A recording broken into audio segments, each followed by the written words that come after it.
É com muita alegria e com muito gozo espiritual que mais uma vez estou convosco num programa Ordenar a Vida, colaborando com a Canção Nova e ajudando, não sei, centenas, se milhares de pessoas que veem e ouvem este programa a seguir no dia a dia, em casa, semana a semana, este caminho evangélico através dos exercícios espirituais de Santo Inácio.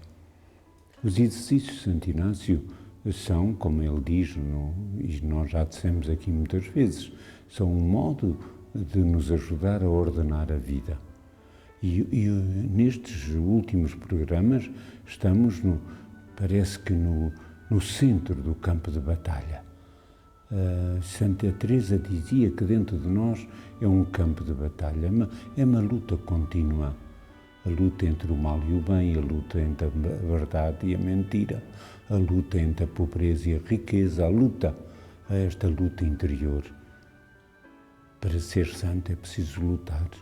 São Paulo até diz que precisamos de lutar contra as forças do mal, o poder das trevas, das potestades deste mundo.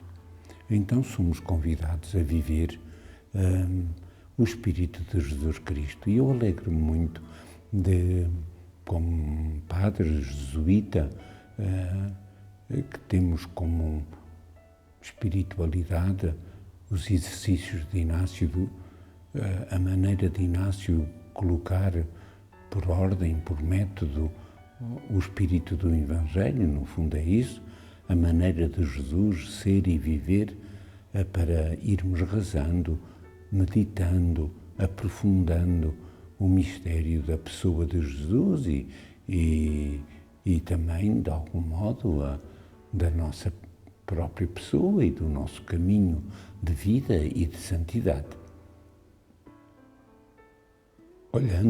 Ajudando-nos a olhar o mundo, a olhar aquilo que no mundo não é tão evangélico, ajudando-nos a olhar o poder das trevas e do mal, para não nos deixarmos enganar nem seduzir. Então é com muita alegria, dizia, que mais uma vez estou convosco. Assim aí em casa, tomando porventura a ajuda deste livro, Ordenar a Vida, e tomando os textos evangélicos que eu vou propondo já há vários meses, cada um de vós pode ir fazendo em casa esta experiência de oração, esta experiência espiritual. Mas depois há também a outra experiência, que é fazer uns exercícios espirituais em silêncio, de 3 dias, de 6, de 8, em silêncio, em oração, de manhã à noite, tomando todo este caminho. Eu gostava muito que a maior parte de vós pudesse fazer esta experiência, os exercícios espirituais, no silêncio, na oração, no recolhimento. Há tantos em Portugal e em várias casas onde se pode inscrever-se e fazer esta experiência, que no fundo é ter tempo, recolhimento, oração, silêncio, para que estes temas sejam mais trabalhados e burilados dentro do nosso coração. Vamos continuar esta proposta da semana passada, que é, afinal, de contemplar Jesus como modelo da nossa vida e o caminho que Ele nos propõe. Vimos a semana passada que o Espírito de Jesus e o caminho que Ele nos propõe é, entre demais, um espírito de pobreza. E era bom fixarmos nisto mesmo.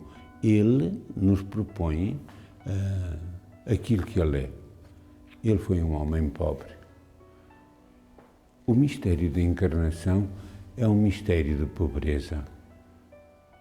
Ele dá o salto da encarnação. Deus faz-se homem, o tudo faz-se nada, o omnipotente faz fraqueza, a sabedoria faz-se ignorância, a divindade toma a carne humana. E este mistério é a pessoa de Jesus de Nazaré, que depois, ao encarnar, já nos dá a entender que é por aqui o caminho, foi o caminho dele, tem que ser o nosso. É por aqui o caminho da santidade, é por aqui o caminho de uma vida evangélica, porque é o caminho dele, o caminho cristológico de Jesus. Então, olhar este Jesus e este caminho nos pode ajudar. E antes de mais nada, Jesus vive a pobreza. Ele nasceu pobre, pobre num curral de animais. Já meditámos o presépio. Pobre, deitado numa manjedoura. Pobre, embrulhado nos panos. Pobre, num sítio onde há se calhar imundícia, onde se guardava o gado. E é ali que nasce o Rei do céu e da terra. É ali que nasce Nosso Senhor Jesus Cristo. E parece que o Pai do céu, o Deus de infinito amor, não tinha nada melhor para seu filho que um curral de animais. Nem a casita de Nazaré, nem um berço, uma manjedoura. Que mistério insondável! Que opção! Que modo tão interpelativo para a nossa própria vida, que queremos luxo, que queremos vaidade, que queremos comodismo, que queremos ostentação. Jesus nasce pobre, o pobre de Belém, do presépio. E depois vive pobre. Vive pobre, olha, no Egito, como refugiado, que não tem casa, que não tem família, que não sabe a língua, que não... Foi assim Maria e José que foram para o Egito com o menino? Uma vida em pobreza? Não foi fácil para São José essa opção, porque Herodes queria matar o menino. E depois vive pobre, nas outras situações todas. A vida em Nazaré, até começar a vida pública, até aos cerca dos 30 anos, foi uma vida modesta, uma vida pobre, uma vida simples, sem ostentação, sem vaidade. Carpinteiro. Ele era conhecido como o filho do carpinteiro. Um Jesus pobre. Pobre materialmente falando. Pobre também nas coisas. E Nossa Senhora vive pobre. E São José. Então um Jesus que vive pobre, mas a pobreza continua em Jesus. Pobre na vida ativa, depois de pregação, de aldeia em aldeia. Ele vive a pobreza.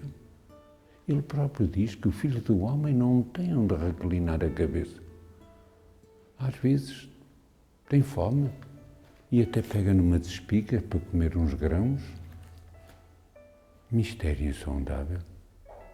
No meio das suas pregações, havia lá um grupo de mulheres boas e santas que acompanhavam Jesus e os apóstolos e às vezes lhe traziam mantimentos para os ajudar, mas o estilo de vida de Jesus foi uma vida em pobreza. Mesmo nas pregações, uma vez ou outra vai à casa de pessoas ricas e até toma uma refeição, um banquete, mas o modo de ser dele e o modo de viver foi sempre um modo pobre. É curioso vê-lo passar noites a rezar lá no monte, se calhar no frio ou no calor, não sei, mas sempre pobre. E é assim o seu modo de estar, de andar a pé de aldeia em aldeia, cansado. Um dia chega junto ao poço de Jacó, cansado da viagem. Um pastor que anda à busca das ovelhas e agora é a samaritana e a cidade inteira. Esta pobreza da vida pública, esta pobreza de um Jesus sem exército, sem dinheiro, no despojamento de um Cristo pobre. E finalmente morre pobre. A morrer todos somos pobres, nem que a cama seja de ouro e a coberta que esteja em cima de nós seja bordada a diamantes ou a pedras preciosas, mas morremos. Mas ele morreu pobre porque a morte dele na cruz é a morte da ignomínia. Desnudado, crucificado, parece mais um verme que um homem. A pobreza total da cruz, daquele Jesus. Talvez por isso mesmo Francisco de Assis, o pobre de Assis, ficou sempre apaixonado pelo mistério de Belém, do presépio, e pelo mistério da cruz. Parece que são os dois mistérios que se unem, o menino do presépio e o Cristo crucificado na pobreza total. Então é este Jesus pobre que nos deve interpelar. Pobre no modo de viver, de estar, de falar, de ser.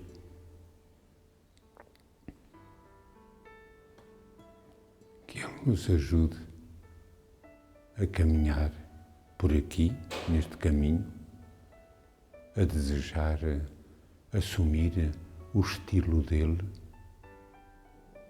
a querer viver um modo evangélico de corações mais despojados e mais simples, sem apegos, senão a ele, ao seu reino, ao seu espírito, ao amor do Pai.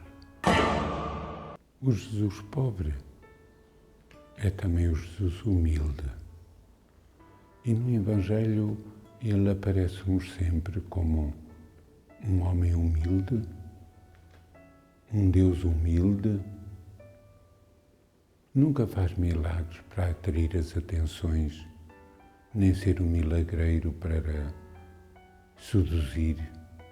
Aliás, quando faz milagres, quase sempre diz: não digam a ninguém.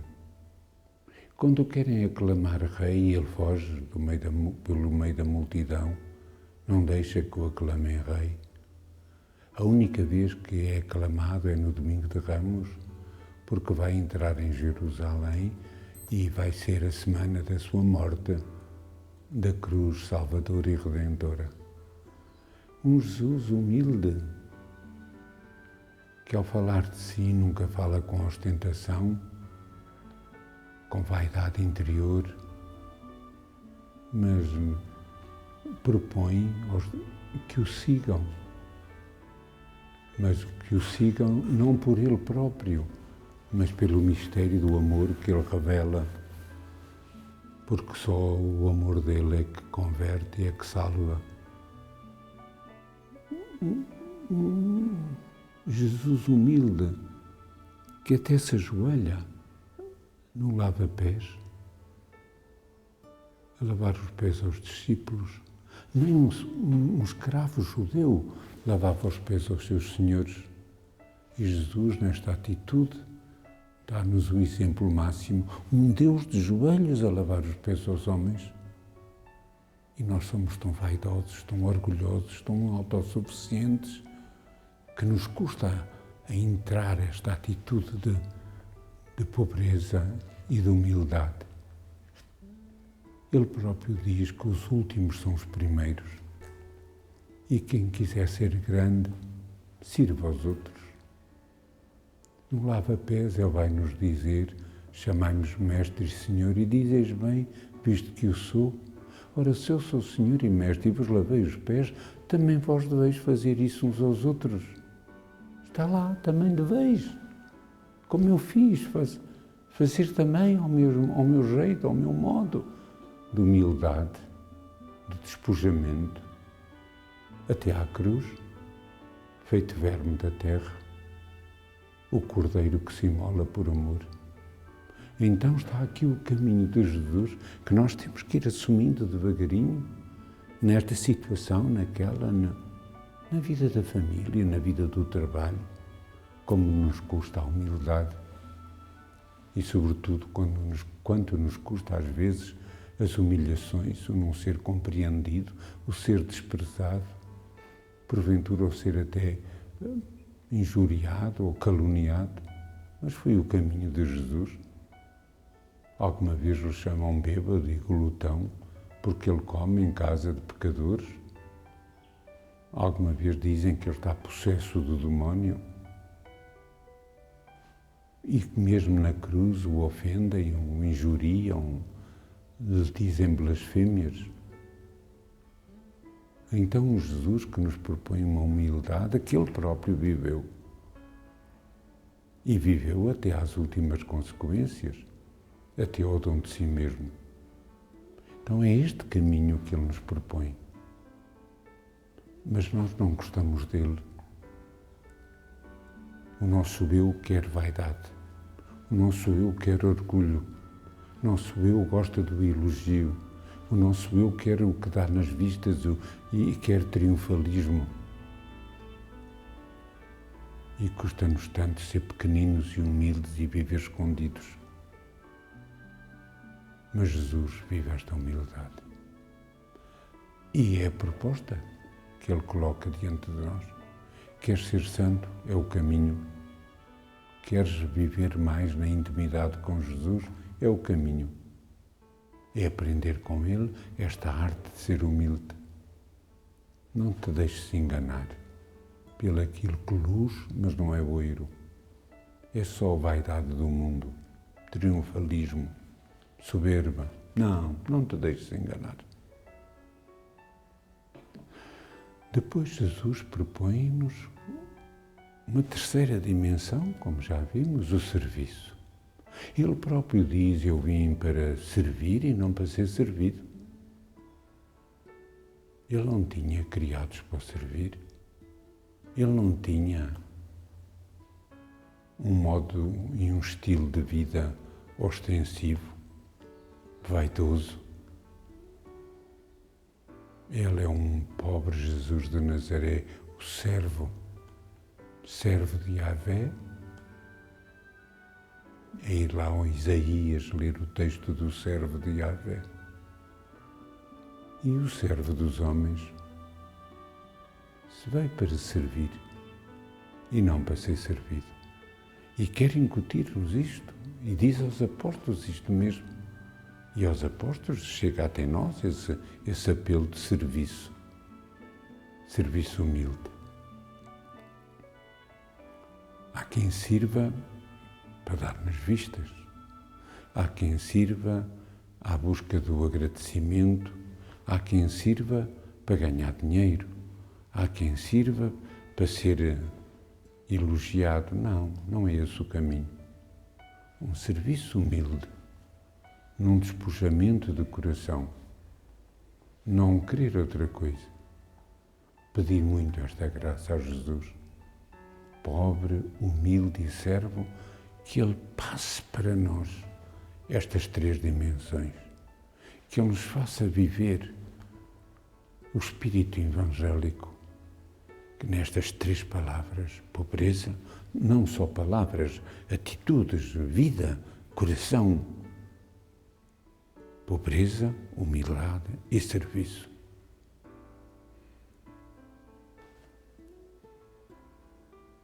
Nesta meditação, Inácio nos propõe que terminemos com 3 colóquios.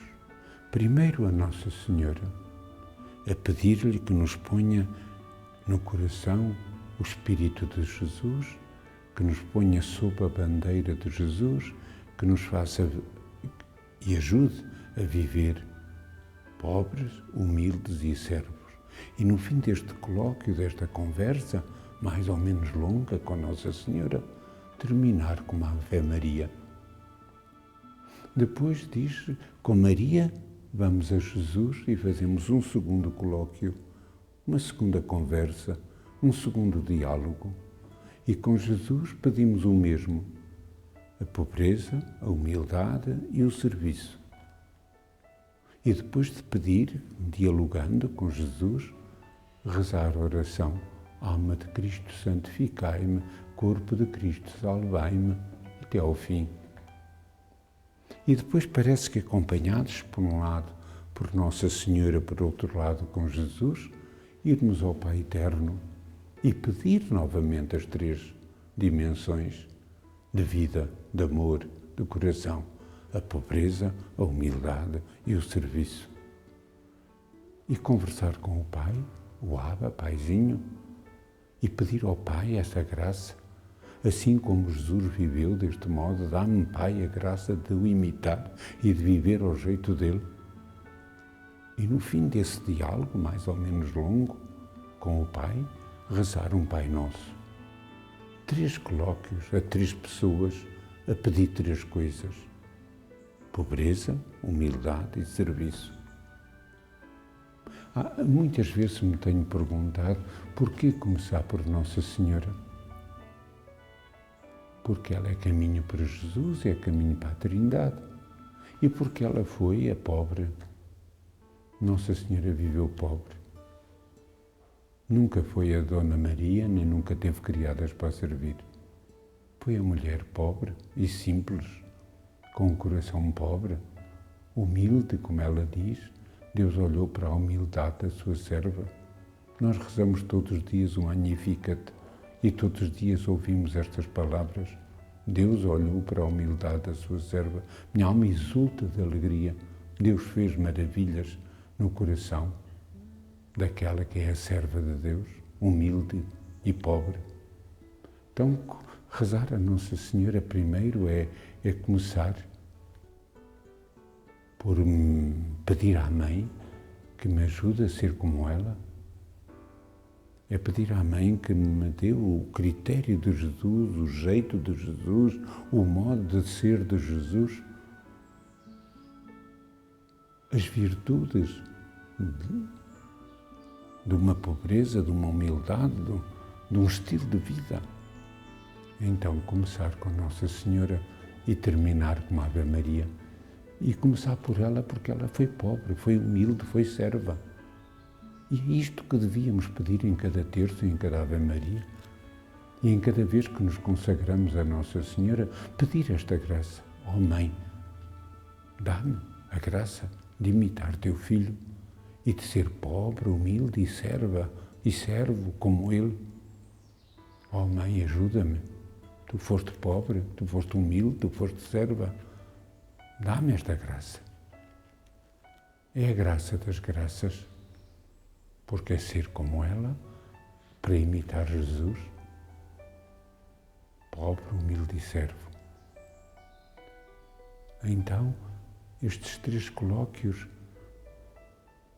repetidos porventura ao longo do dia, muitas vezes, algumas vezes, pelo menos de vez em quando, porventura no fim do terço, porventura no fim de uma celebração a Nossa Senhora, num dia de festa, em dia de sábado. Temos imensas ocasiões para nos lembrar. Dá-me a graça de ser pobre como tu, de ser humilde como tu, de ser serva como tu, ao jeito de teu Filho para o imitar a Ele. E de facto a vida de Maria não foi outra coisa. Hoje, elevada ao céu em corpo e alma, hoje rainha do céu e da terra, mas uma rainha não como as rainhas do mundo.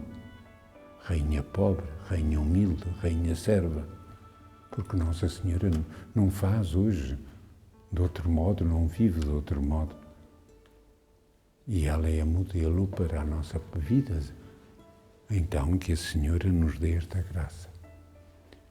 E perceber bem o critério do mundo que nos engana, que nos seduz, do demónio que mente, que é pai da mentira, do demónio que nos quer arrastar pelos caminhos que não são os do Evangelho.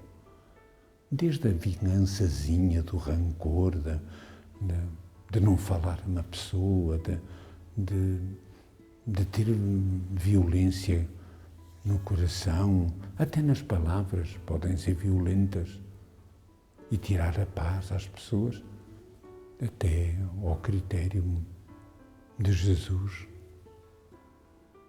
que Maria viveu e que assumiu na sua própria vida.